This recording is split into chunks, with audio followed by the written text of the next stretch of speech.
Hi friends, welcome on the my video. तो हम देख चुके हैं क्लास 12th के चैप्टर 1 ठोस अवस्था के कुछ टॉपिक्स। अब हम आगे की टॉपिक देखते हैं। तो आगे है हमारा अवयवी कणों के मध्य बंध के आधार पर क्रिस्टलीय ठोस के प्रकार। तो ये 4 प्रकार के होते हैं। सबसे फर्स्ट में है आयनिक ठोस, सेकंड है सहसंयोजक ठोस, थर्ड है आणविक ठोस और फोर्थ है धात्विक ठोस। तो अब एक एक करके सभी का हम डिटेल देखेंगे। तो हमारा फर्स्ट है आयनिक ठोस। आयनिक ठोस वे ठोस जिसमें अवयवी कण धनायन या ऋण आयन होते हैं। यहाँ इसके नाम से ही स्पष्ट है आयनिक ठोस, यानी कि इसके अवयवी कण जो होंगे वे आयन के रूप में होंगे। तो यह इसके नाम से ही यहाँ स्पष्ट हो रहा है कि इसके अवयवी कण आयन होंगे, या तो धन आयन होंगे या ऋण आयन।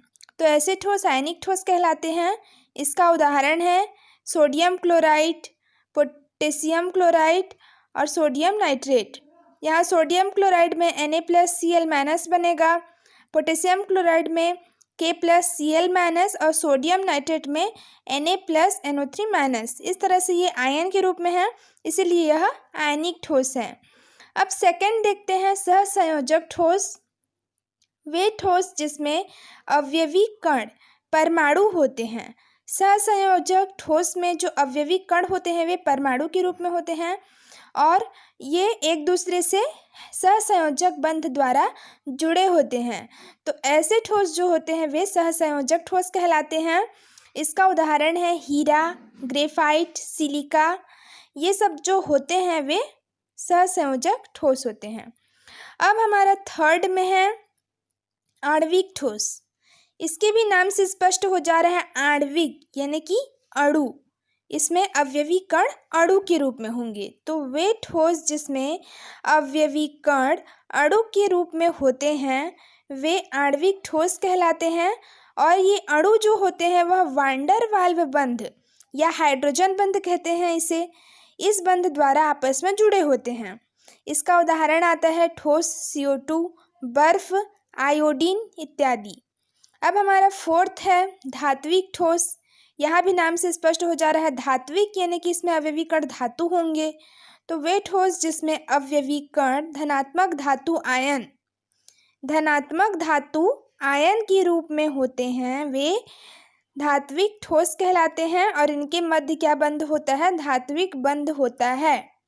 इसका उदाहरण है कॉपर, लिथियम और जिंक आदि इसके उदाहरण हैं। इसी तरह से अवयवी कणों के मध्य बंध के आधार पर क्रिस्टल 4 प्रकार में बटे होते हैं। अब हम आगे इसका अंतर देखेंगे इन चारों के बीच।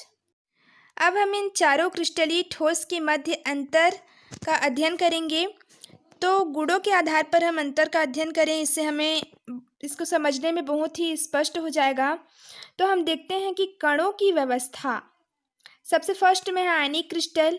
आयनिक क्रिस्टल में इनके अवयवी कण जो होते हैं आयनों के रूप में होते हैं, या तो वे धनात्मक आयन बनाएंगे या फिर ऋणात्मक आयन।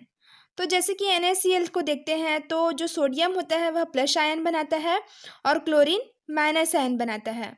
इस तरह से आयनिक क्रिस्टल में अवयवी कण आयनों के रूप में होते हैं। अब आता है सेकंड सहसंयोजक क्रिस्टल। सहसंयोजक क्रिस्टल में इनके जो अवयवी कण होते हैं वे परमाणु के रूप में होते हैं। यह हम डिफिनेशन में भी देख चुके हैं। अब आता है थर्ड आणविक क्रिस्टल। इसके नाम से स्पष्ट है कि इसमें अवयवी कण अणु के रूप में होते हैं।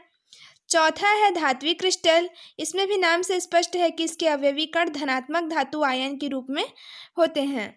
अब सेकंड गुण हमारा है बंध। तो आयनिक क्रिस्टल में जो इसके अवयवी कण होते हैं उनके मध्य आयनिक बंध पाया जाता है। सहसंयोजक क्रिस्टल में उनके अवयवी कणों के मध्य सहसंयोजक बंध पाया जाता है।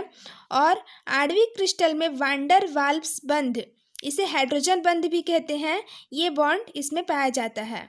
और धात्विक क्रिस्टल में धात्विक बंध पाया जाता है। अब तीसरा गुण है भौतिक गुण।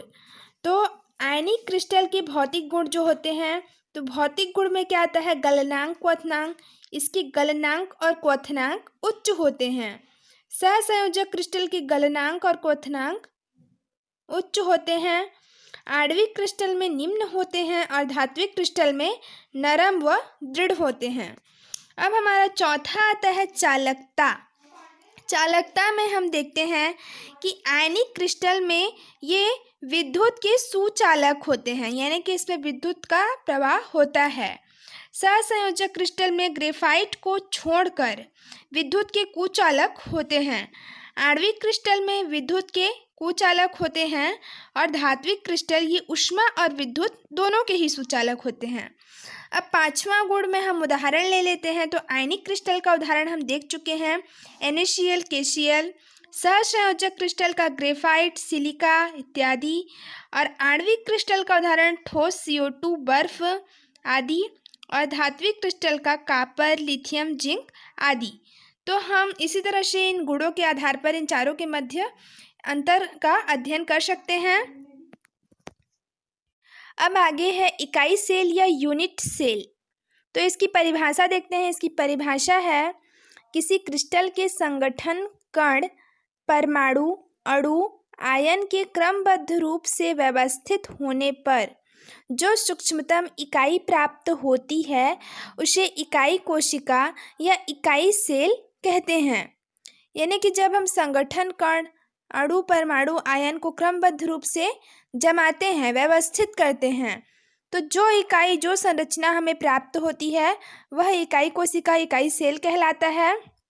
या फिर किसी क्रिस्टल की वह ज्यामिति जिसकी बारंबार पुनरावृत्ति से क्रिस्टल चालक का निर्माण होता है उसे यूनिट सेल या इकाई सेल या एकक सेल कहते हैं। दूसरा परिभाषा क्या है कि किसी क्रिस्टल की वह ज्यामिति यानी कि जो संरचना है जिसकी बारंबार पुनरावृत्ति, वही संरचना बार बार पुनरावृत्त होके एक क्रिस्टल का निर्माण करता है, इस क्रिस्टल को इकाई सेल या यूनिट सेल कहते हैं। तो अब हम इसकी संरचना देखेंगे। तो हमारी इकाई सेल की संरचना इस प्रकार से बनती है और ये हमारा इकाई सेल का संरचना होता है। इसमें अणु, परमाणु, आयन सभी मिलकर इस संरचना को व्यवस्थित रूप से बनाते हैं। केंद्रित इकाई सेल। तो हमारा सबसे पहले है सरल इकाई सेल। सरल इकाई सेल की संरचना इस प्रकार से बनती है। सरल इकाई सेल वे इकाई सेल जिसमें अवयवी कण घन के 8 कोनों पर व्यवस्थित होते हैं। इसमें सिर्फ 8 कोनों पर ये 1, 2, 3, 4, 5, 6, 7, 8 इन 8 कोनों पर व्यवस्थित होते हैं। इस इकाई सेल को सरल इकाई सेल कहते हैं। अब इस इकाई सेल में जालक बिंदु की संख्या या परमाणु की संख्या की गणना करेंगे। इसके लिए हम देखेंगे, चूंकि सरल घनी सेल में अवयवी कण घन के 8 कोनों पर व्यवस्थित हैं। हमें यह मालूम है कि सरल इकाई सेल में अवयवी कण घन के 8 कोनों पर व्यवस्थित होते हैं, जिसमें प्रत्येक अवयवी कण, प्रत्येक यानी कि 8 कोनों में से हर एक अवयवी कण की इस पूरे इकाई सेल से सहभागिता क्या होगी, 1/8 होगी। क्योंकि एक इकाई सेल का जब हम निकालेंगे तो 8 भागों में है, इसीलिए 1/8 होगी। इसीलिए अब हम देखते हैं कि सरल घनी इकाई सेल में जालक बिंदु की संख्या 1/8 गुणित 8, 1/8 इसकी सहभागिता है और कुल 8 क्या है, अवयवी कण, मतलब 8 कोनों पर अवयवी कण 8 व्यवस्थित हैं। अब हम देखते हैं कि यहाँ पे 8 से 8 कट जाता है, बचता है 1, यानी कि सरल इकाई सेल में जालक बिंदु या परमाणुओं की संख्या जो है वह 1 होती है। अब देखते हैं सेकंड है केंद्रित इकाई सेल। केंद्रित इकाई सेल की संरचना इस प्रकार से बनती है। इसमें जो अवयवी कण होते हैं वे घन के 8 कोनों के अतिरिक्त उसके केंद्र वाले हिस्से में भी स्थित होते हैं। इसका डिफिनेशन बनता है कि वे इकाई सेल जिनमें अवयवी कण घन के 8 कोनों के अतिरिक्त अन्य स्थान पर भी स्थित होते हैं उन्हें केंद्रित इकाई सेल कहते हैं। अब केंद्रित इकाई सेल की भी 3 प्रकार होते हैं। इसमें पहला प्रकार है अंतः केंद्रित इकाई सेल। अंतः केंद्रित इकाई सेल, इसे BCC कहते हैं, बॉडी सेंट्रल क्यूबिक सेल। इसका इंग्लिश में नाम है बॉडी सेंट्रल क्यूबिक सेल, अंतः केंद्रित इकाई सेल। वे घनी शेल जिसमें अवयवी कण घन के 8 कोनों के अतिरिक्त उसके केंद्र पर भी एक अवयवी कण स्थित होता है।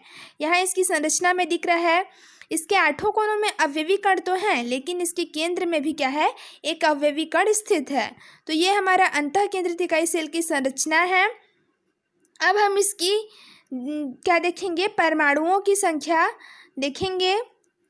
चूंकि अंतःकेंद्रित इकाई सेल में अवयवी कण घन के 8 कोनों के अतिरिक्त उसके केंद्र पर एक अवयवी कण उपस्थित होता है। हम ये जानते हैं कि उसके केंद्र में भी एक अवयवी कण उपस्थित होता है। तो अवयवी कण की इकाई सेल में सहभागिता 1/8 होगी व साथ ही जो घन के अंदर एक केंद्र में है उस अवयवी कण की उपस्थिति होती है। तो इसीलिए अंतःकेंद्रित घनी शेल में जालक की संख्या 1/8 गुणित 8, 8 कोनों का है ये, इसकी सहभागिता, और 8 अवयवी कण प्लस एक जो है केंद्र में होता है, घन के केंद्र में होता है, उसको इसमें हम लोग प्लस कर लेंगे। तो अब 8 से 8 कट गया, 1 + 1 2, अतः अंतःकेंद्रित घनीय सेल में जालक बिंदुओं की संख्या 2 होती है। अब हम सेकेंड देखते हैं, फलक केंद्रित इकाई सेल, फेस सेंट्रेटेड क्यूबिक सेल। इसकी संरचना यहाँ पे है। इसमें वे घनी शेल जिसमें अवयवी कण घन के 8 कोनों के अतिरिक्त प्रत्येक फलक के केंद्र पर स्थित होते हैं, वह फलक केंद्रित इकाई सेल कहलाता है। फलक केंद्रित इकाई सेल में अवयवी कण इसके 8 कोनों में भी होते हैं और इसके प्रत्येक फलक के केंद्र पर, इसके जितने भी फलक हैं, इसमें कितने फलक हैं, 6 फलक हैं, 6 फलक के केंद्र पर एक एक अवयवी कण स्थित होता है। तो इस सेल को फलक केंद्रित इकाई सेल कहते हैं। अब हम इसकी जालक बिंदुओं की संख्या या परमाणुओं की संख्या की गणना करेंगे तो देखेंगे कि फलक केंद्रित इकाई सेल में अवयवी कण घन के 8 कोनों में के अतिरिक्त एक एक फलक पर भी अवयवी कण पाया जाता है। यह हम जान चुके हैं। अब आगे देखेंगे कि अवयवी कण की इकाई सेल में सहभागिता 1/8 होती है, ये भी हम जानते हैं। तो इकाई सेल की सहभागिता 1/2 होगी। जो इकाई सेल उसके फलक पर, प्रत्येक फलक पर प्रत्येक फलक के केंद्र पर एक एक अवयवी कण है, उसकी सहभागिता 1/2 होगी। तो अब हम देखेंगे 1/8 गुणित 8, यह 8 कोनों का हो गया, प्लस 6 फलक हैं, इनकी सहभागिता 1/2 है, तो ये उनके फलक का हो गया। अब इसमें 8 से 8 कट गया, 2 × 6 होता है, तो 1 + 3 = 4। फलक केंद्रित इकाई सेल में जालक बिंदु या परमाणुओं की संख्या 4 होती है।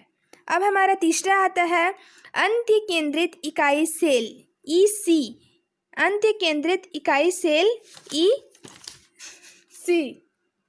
इसका मतलब है एंड सेंट्रेटेड अंत्य केंद्रित इकाई सेल। ये इसकी संरचना है। वे इकाई सेल जिनमें अवयवी कण घन के 8 कोनों के अतिरिक्त समांतर फलक पर स्थित होते हैं। ये समांतर फलक हुए, यहाँ भी एक एक अवयवी कण स्थित हैं, उनके समांतर फलक में भी स्थित होते हैं, उन्हें अंत्य केंद्रित इकाई सेल कहते हैं। इसकी परमाणु या जालक बिंदु की संख्या नहीं निकाली जाती। अब हम आगे देखते हैं समन्वयन संख्या या वोल्ट स्मिथ या उप सहसंयोजक संख्या। इसका परिभाषा है कि किसी क्रिस्टलीय संरचना में किसी संगठन कण के निकटतम कण की संख्या को समन्वयन संख्या कहते हैं। कोई भी क्रिस्टलीय संरचना है, उसके जो संगठन कण होते हैं उसके निकटतम कणों की संख्या को समन्वयन संख्या कहते हैं। इसे वोल्ट स्मिथ या उप सहसंयोजक संख्या भी कहते हैं। उदाहरण के लिए सोडियम क्लोराइड की रॉक सॉल्ट संरचना में देखते हैं कि 1 sodium plus ion 6 chlorine minus ion से घिरा होता है और 1 chlorine minus ion 6 sodium plus ion से घिरा होता है। इस प्रकार सोडियम क्लोराइड की समन्वयन संख्या 6:6 होती है। हमारा आगे का टॉपिक है दोष या त्रुटि। इसे हम नेक्स्ट वीडियो में देखेंगे। तो अगर आपको ऐसे ही वीडियो चाहिए तो मेरे चैनल को लाइक और सब्सक्राइब ज़रूर करें। थैंक्स।